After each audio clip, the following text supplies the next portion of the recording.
Primeiro vídeo do quadro Revisa aí e da playlist sobre histologia geral. Depois dessa nós vamos ter outra encaixadinha falando sobre histologia bucal. Mas hoje nós vamos falar sobre tecido epitelial, o primeiro dos 4 tipos básicos de tecido animal. Como o tecido epitelial ele é um assunto extenso, a gente dividiu em 2 vídeos. No link na descrição desse vídeo você vai encontrar um PDF para você baixar e acompanhar tudo aquilo que a gente vai falar na videoaula. Mas preste atenção, são 2 vídeos, vai ter link na descrição dos 2, mas é o mesmo material. Então se você não baixou, baixa, coloca no celular, no tablet, imprime, mas o mais importante é que você tenha em mãos para você participar de maneira ativa da videoaula. Se você não se inscreveu, se inscreva, curta, compartilhe, ative o sininho para você receber as notificações quando um vídeo for postado. Comenta aqui, coloque suas dúvidas, as suas sugestões, isso é tudo de graça e nos ajuda bastante. Tá começando a estudar agora? Tá com dúvida? Quer revisar? Você tá no lugar certo. Eu sou José Reis e você tá no canal do Instituto Isaac. Bora lá? Então, antes da gente começar a revisão em si, vamos falar um pouco sobre a estrutura que está organizada essa videoaula. Primeiro a gente vai fazer uma introdução, vamos falar dos níveis de organização, vamos falar sobre coloração e matriz extracelular. É um ponto muito importante da gente falar, porque vira e mexe nos assuntos de histologia geral, a gente vai fazer comparações sobre a quantidade de matriz extracelular. No ponto 2 a gente vai falar sobre as características das células, a gente vai entrar especificamente já no tecido epitelial, falando das características das células e das especializações de superfície, que podem ser apical ou basolateral. Esse conjunto aqui de tópicos forma a parte 1 do vídeo. E a parte 2 é formada pelos tipos de epitélio, que pode ser de revestimento ou glandular. Entre os glandulares vamos falar das glândulas exócrinas e da glândula endócrina. Esse grupo de pontos aqui forma a parte 2 de tecido epitelial. Então, vamos falar sobre níveis de organização. Por que é necessário e importante falar sobre os níveis de organização? Para a gente poder entender a lógica com que o mundo biológico ele se organiza. Tudo começa no mundo atômico. O átomo é a estrutura menor. Essa estrutura vai se reagrupando, formando moléculas. As moléculas se reagrupam formando células, as células formam os tecidos os órgãos formam os sistemas. Esses sistemas, funcionando em equilíbrio, formam um organismo vivo.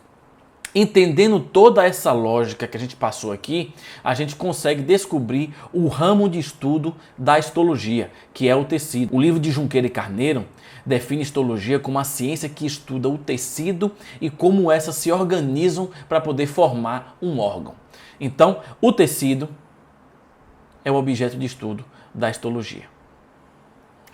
Partindo pelo ponto de coloração, a gente vai estudar um método de coloração chamado hematoxilina e eosina. Eu vou explicar a característica de cada um desses corantes aqui e depois vou dar uma dica para poder a gente conseguir identificar de forma mais fácil qual é o caráter e a afinidade de cada corante desse, beleza? Começando pela hematoxilina. A hematoxilina ela é um corante básico, solúvel em água e tem afinidade por estruturas ácidas e ela cora, como aqui a cor da letra já está falando, em roxo. A eosina ela é um corante de caráter ácido, diferente da hematoxilina, solúvel também em água e tem afinidade por estruturas básicas, por isso ela cora em rosa. Solúvel em água, a gente já sabe que os dois são, então não precisa de dica para poder a gente entender ou decorar isso. Mas a dica vai no seguinte sentido: vogal com vogal, consoante com consoante. Por exemplo, hematoxilina começa com H. Hematoxilina começa com H, consoante. Ela tem caráter básico, consoante. Se ela tem caráter básico, necessariamente ela vai ter afinidade por estruturas ácidas. O mesmo princípio vai para a eosina. Eosina começa com E, vogal. Ela tem caráter ácido. Se ela tem caráter ácido, ela vai ter afinidade por estruturas básicas. Porque corantes ou estruturas com caráter ácido têm afinidade por estruturas básicas e vice-versa. Estruturas básicas têm afinidade por estruturas ácidas. Então, mais uma vez repetindo para poder fechar. Vogal com vogal, consoante com consoante.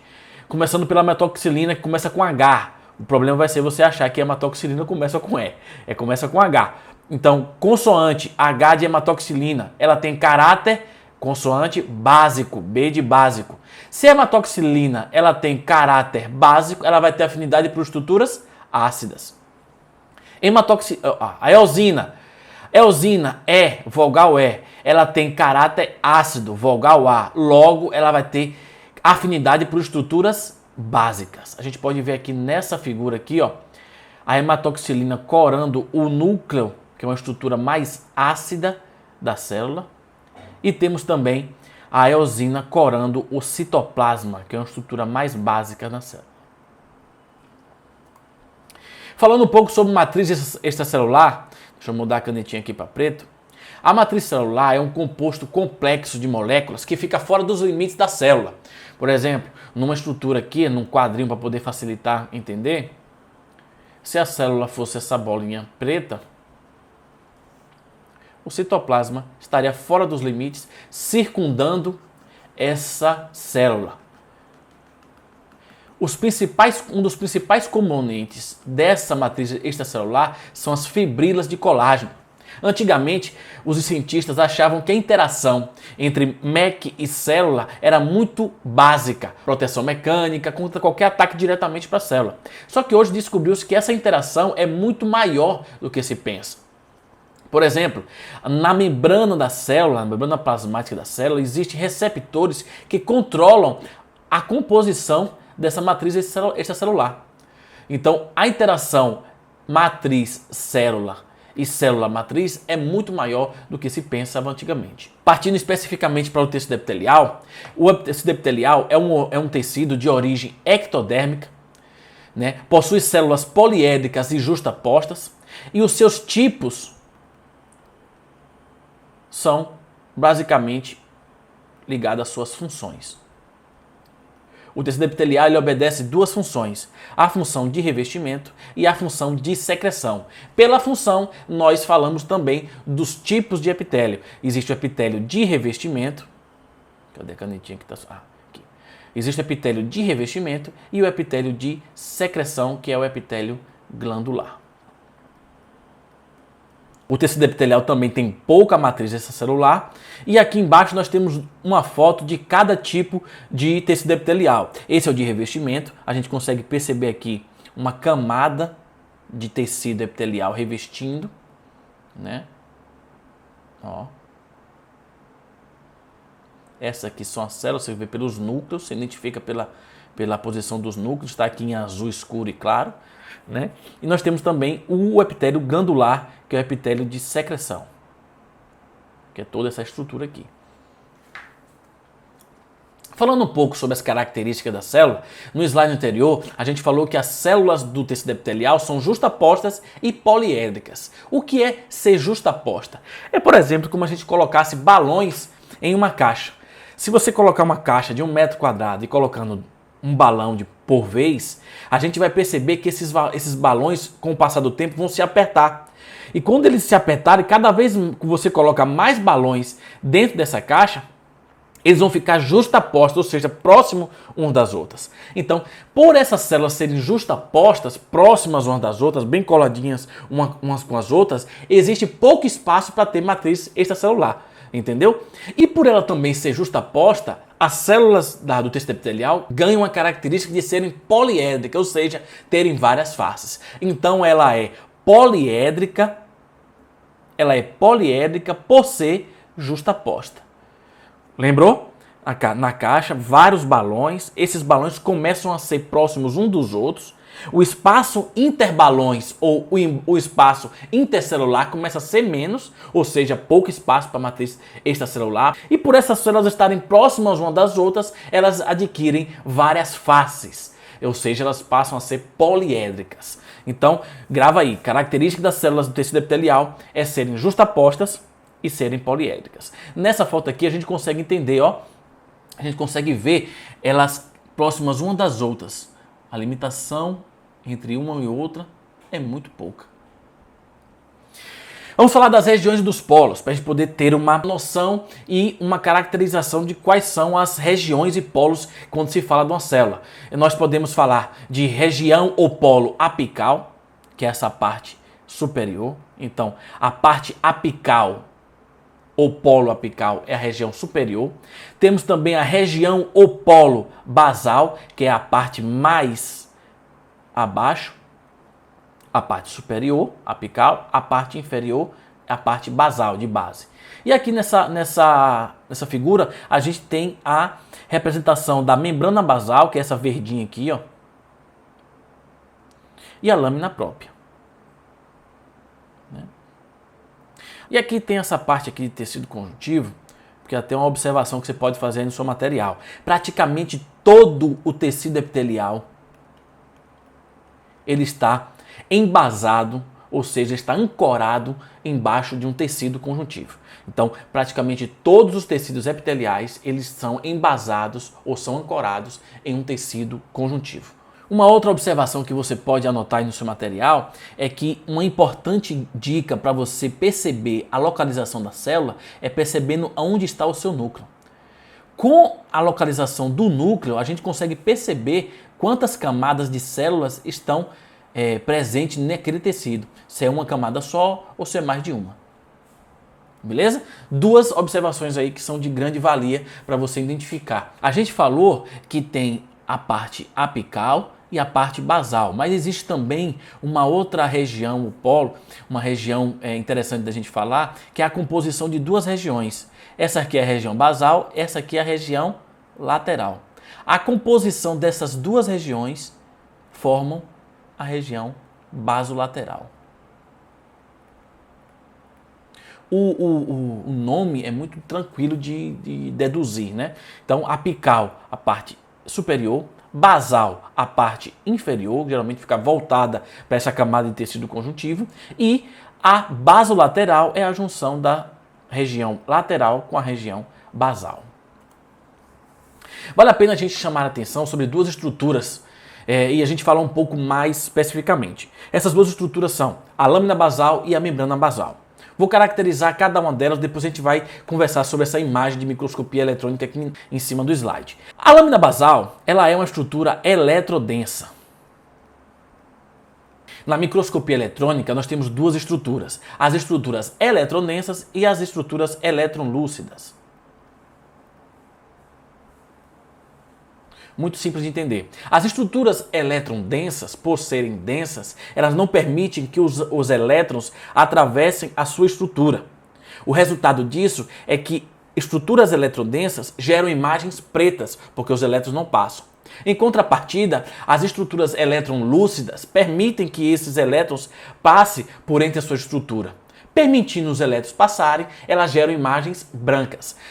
Essas estruturas, essa lâmina basal é uma lâmina muito fina e só pode ser vista no microscópio eletrônico. Ela tem o objetivo de unir as células epiteliais ao tecido conjuntivo. Lembra que eu falei que o tecido epitelial ele está sempre embasado em um tecido conjuntivo? Essa estrutura da lâmina basal, ela tem esse objetivo de unir, fazer a ancoragem desse tecido epitelial com o tecido conjuntivo. E também tem o objetivo de facilitar a comunicação célula a célula. Ela também influencia na proliferação e diferenciação celular. Então, lâmina basal, estrutura menor, vista somente no microscópio eletrônico. A estrutura chamada membrana basal, ela já é uma estrutura mais espessa, porque ela é a junção de duas lâminas, a lâmina basal e a lâmina reticular. Por ela ser uma estrutura mais espessa, essa membrana basal ela pode ser vista a partir do microscópio óptico. E essa é a principal diferença entre essas duas estruturas. A lâmina basal, por ser menor, é vista no microscópio eletrônico e a membrana basal, por ser mais espessa, no microscópio óptico. Agora vale a pena também fazer uma OBS aqui na lâmina basal. É possível que haja uma união entre lâminas basais. Essa união vai fazer com que ela fique mais espessa, mas ainda assim ela não é vista no microscópio óptico. Aqui, olha aqui essa imagem. Essa aqui é uma microscopia óptica. Você consegue, deixa eu botar aqui a canetinha vermelha para ficar melhor a visualização. Você consegue ver a membrana basal, que é uma estrutura mais espessa. Tá vendo? Essa parte vermelha aqui é a membrana basal. Na microscopia óptica, a membrana basal. Se você pegar essa estrutura aqui da membrana basal e colocar numa microscopia eletrônica, você vai ver essa membrana aqui, basal, é a união de duas estruturas aqui. Ó. Essa estrutura começa aqui, que é a lâmina basal, e essa outra estrutura aqui é a fibra, a camada reticular, né? A lâmina reticular, que é a junção dessas duas lâminas forma a membrana basal. Partindo para as especializações de superfície, a gente tem que entender porque que a gente estuda as especializações de superfície. Deixa eu botar um slide aqui. Essas aqui são células do tecido epitelial. Observe que elas ficam juntinhas aqui, ó. Ó, uma célula e outra célula. E outra célula aqui. E por aí vai. Para cá, tudo para cá. A gente percebe que essas células são bem juntas, umas com as outras. O que é que faz essa célula ficar juntando a outra? É somente por afinidade, por amor, paixão? Não. Existem estruturas, tanto em cima quanto ao lado e abaixo, que promovem essa união entre as células. Que estruturas são essas? As especializações de superfície. Então, as especializações de superfície são estruturas associadas à membrana plasmática das células. Elas são mais abundantes no tecido epitelial, mas não estão presentes somente no tecido epitelial. Elas facilitam no processo de junção intercélulas e da comunicação entre essas células. A gente pode dividir essas especializações em dois grupos. O grupo apical, que é o primeiro grupo, e o segundo grupo, que é o grupo basolateral. Essas especializações de superfície do polo apical, ela tem o objetivo de aumentar a superfície de contato.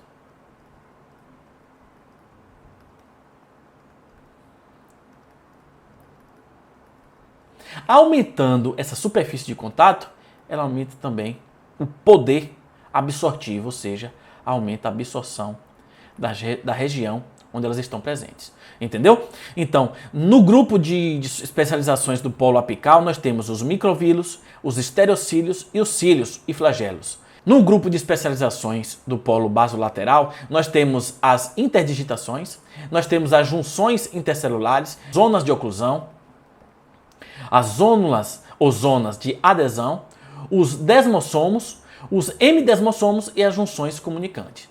Nós vamos falar de cada especialização em separado. Começando pelo polo apical, nós temos as microvilosidades, ou também chamados de microvilos. Vamos colocar aqui microvilosidades.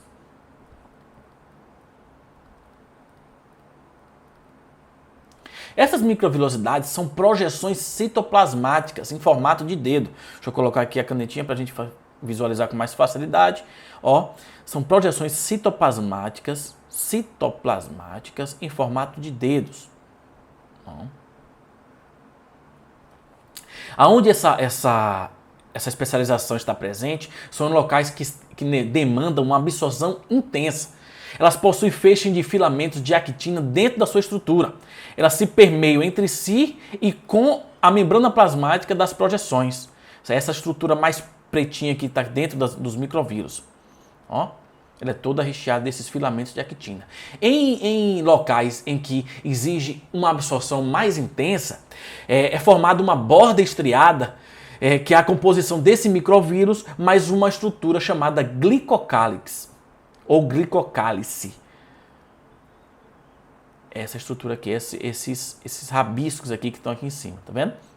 Então, a borda estriada é a composição entre microvírus e glicocálix. Esse glicocálix é um conjunto de glicoproteínas com glicolipídios. A próxima especialização são os estereocílios, que são prolongamentos longos, imóveis. Rachura isso aí no seu material, dá um detalhe bacana aí, são imóveis e são ramificados. A principal função desses estereocílios é a absorção e secreção. Onde eles estão presentes, eles aumentam a superfície de contato.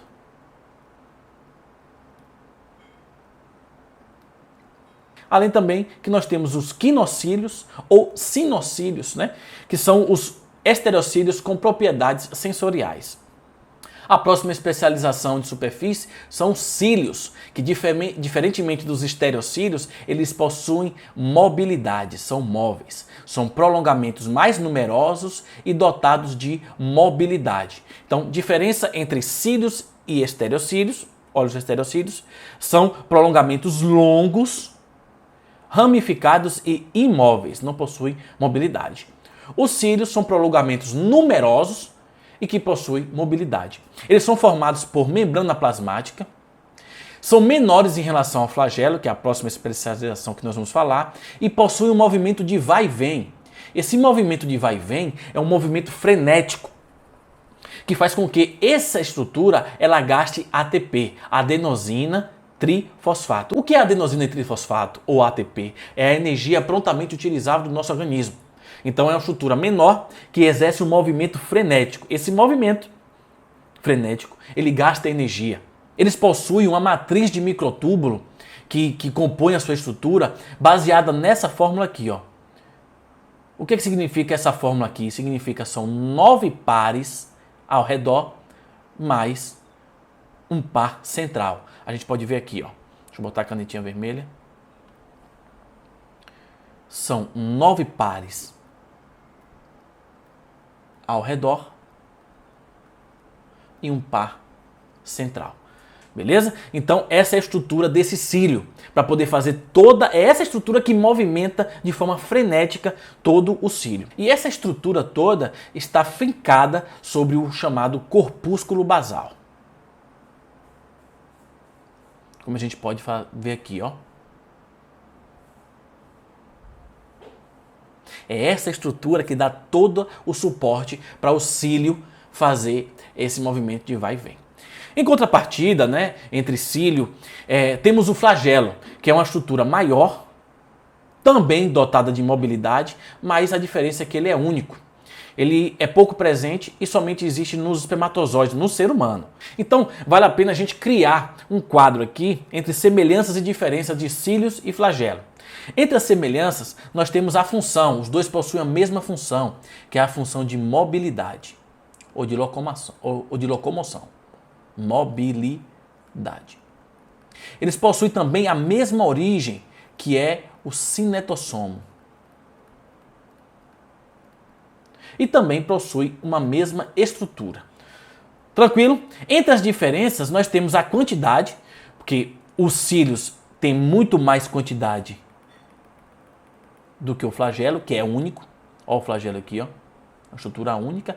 E até porque seria lógico a gente entender isso.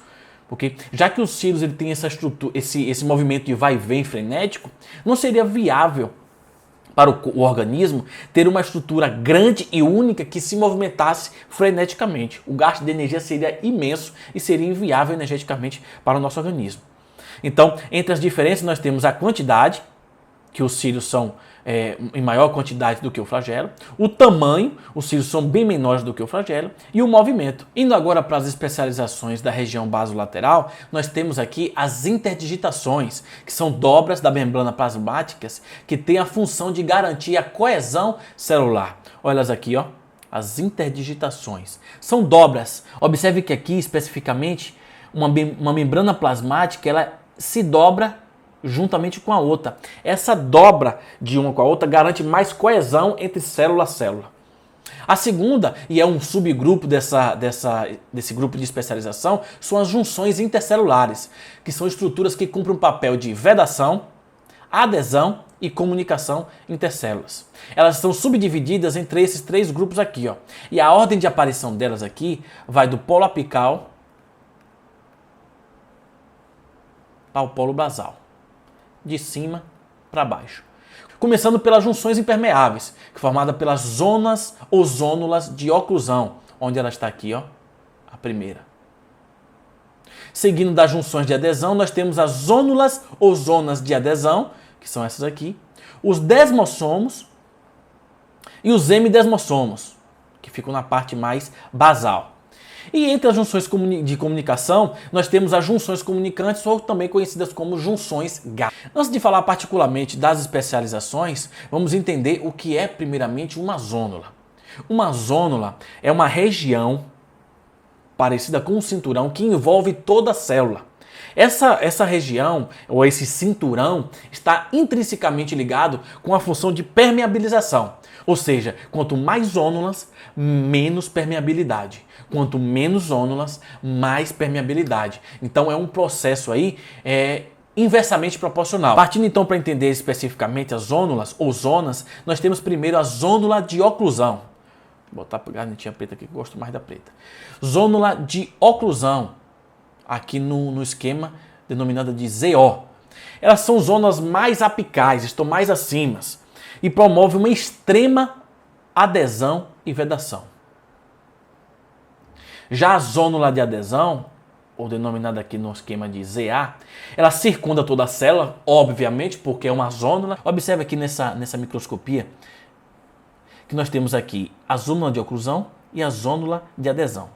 Como a zônula de oclusão ela forma uma vedação muito mais forte, uma adesão e uma vedação muito mais forte, as membranas entre as células elas podem se fundir, formando esses espaços pretinhos aqui. Tá vendo? A vedação dela é tão forte que ela pode fundir uma membrana com a outra e formar uma zônula bem forte, um cinturão bem mais coeso, promovendo uma adesão e uma coesão muito mais forte. Já a zônula de adesão aqui embaixo, ela não tem, percebe? Que uma membrana e outra estão próximas, mas não estão fundidas umas das outras. É isso. A junção dessa zônula de adesão, zônula de oclusão, forma o que nós chamamos de complexo unitivo. Essa trama terminal é um arranjo complexo de filamentos de actina, filamentos de terminais, filamentos intermediários e espectrinas. Todo esse complexo, ele se adere, ele se insere nas zônulas de adesão. Nessa foto aqui nós conseguimos ver esses filetinhos pretos, né, que são estruturas eletrodensas, é por isso que na microscopia eletrônica eles são demonstrados em preto. Lembra lá da diferença que a gente fez entre estruturas eletrodensas e estruturas eletronlúcidas? A trama terminal ela é eletrodensa e ela se permeia no interior dessas microvilosidades fincadas e ancoradas na zônula de adesão. Partindo para a próxima especialização, nós temos os desmossomos. Esses desmossomos são estruturas em formas de disco encontradas na superfície das células. Ela também tem o nome de mácula de adesão. Repare que não é uma zônula. Então, se não é uma zônula, ela não circunda a célula por inteiro. Esse nome mácula de adesão está bem intimamente ligado ao objetivo desse desmossomo, que é promover a adesão. E muito dessa adesão desse desmossomo está ligado a uma glicoproteína chamada caderina. Essa caderina ela promove a adesão em ambas as placas. Um ponto importante sobre a caderina é que in vitro, eu vou colocar em destaque aqui, porque não é in vitro, ou não é em vivo, é in vitro, ou seja, em laboratório. Essa caderina se demonstrou dependente de cálcio. Então, quanto mais cálcio presente, maior a adesão, e quanto menos cálcio, menor a adesão, visto que essa glicoproteína era dependente de cálcio. Ela não formam zônulas, né? Mais uma vez falando, porque não circundam a célula completamente. E também não é exclusividade das células epiteliais, estão presentes também nas células musculares cardíacas.